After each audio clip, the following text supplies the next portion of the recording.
Well, folks, this past week we got some good news, and we got some bad news regarding all of Donald Trump's legal problems. Let's start with the good, right? Let's get that out of the way.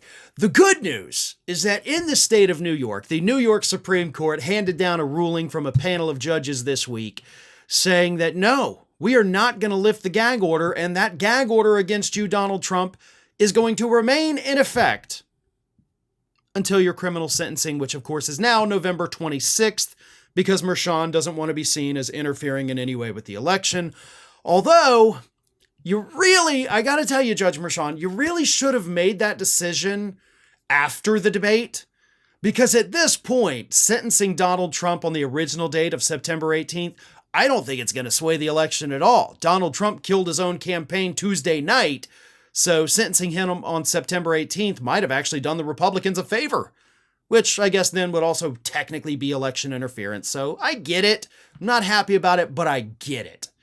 But either way, Trump wanted the gag order gone. So he went to the New York State Supreme Court and he says, hey, judges, let's get this thing gone. I want to be able to trash everybody in that courtroom. And it's important to remember that the gag order has already been partially lifted. Donald Trump can attack the witnesses. He can attack the jury. He can't attack them by name. He can attack the judge. He can attack the prosecutors. He can attack anybody involved in the case except for regular employees of the court and the family members of the court, including family members of the judge and the prosecutors.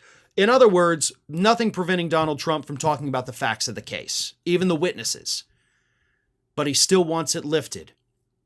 And the court didn't just reject his request. Their ruling blistered Donald Trump with just one sentence. This was a one-sentence ruling from a panel of judges on the New York State Supreme Court. And here is what they said. Appeal dismissed without costs by the court sua sponte upon the ground that no substantial constitutional question is directly involved. Boom. Done. You didn't actually raise an issue, so please get the hell out of our court. One sentence is all they needed to tell him to go kick rocks. Now, that's the good news. The bad news, which honestly is not even bad, but it's disappointing for a lot of people on social media, of course, and that is that Judge Scott McAfee, who is the judge that is overseeing the Georgia case, dismissed 2 charges against Donald Trump. And when you see the headlines like judge dismisses 2 charges against Donald Trump, everybody got all crazy, like, oh my God, how would he do this? This is ridiculous. When you read it, you're like, oh, okay, yeah, that makes sense. I totally get it, and I'm not mad about it, because Trump is still facing 8 other charges, including the big one of racketeering that comes with a mandatory minimum prison sentence of 5 years. So, yeah, not a big deal, but here's what happened. McAfee said that 2 of the charges against Donald Trump, both related to signing official documents, gotta go. And the reason he did it is because, listen, yes, those are state crimes. However, they're also federal crimes, so the federal jurisdiction would take precedent over the state jurisdiction. So not only is it not as bad as people think, it's actually kind of good.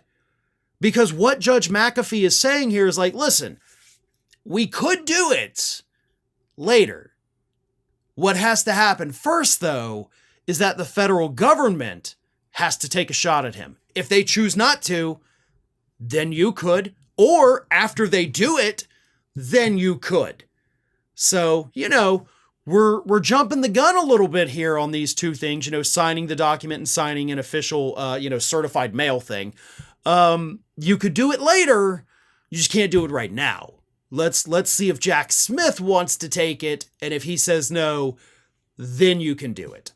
That's what this ruling is. So again, even though it's bad news, it's actually not bad news. So I guess Donald Trump got 2 pieces of bad news, and those who want to see him prosecuted didn't get any bad news.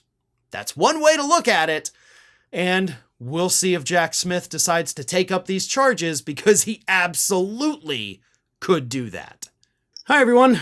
This here is little Athena. And Athena would like to know why you haven't subscribed to Fair and Balanced yet. So please, don't let Athena down. Subscribe today.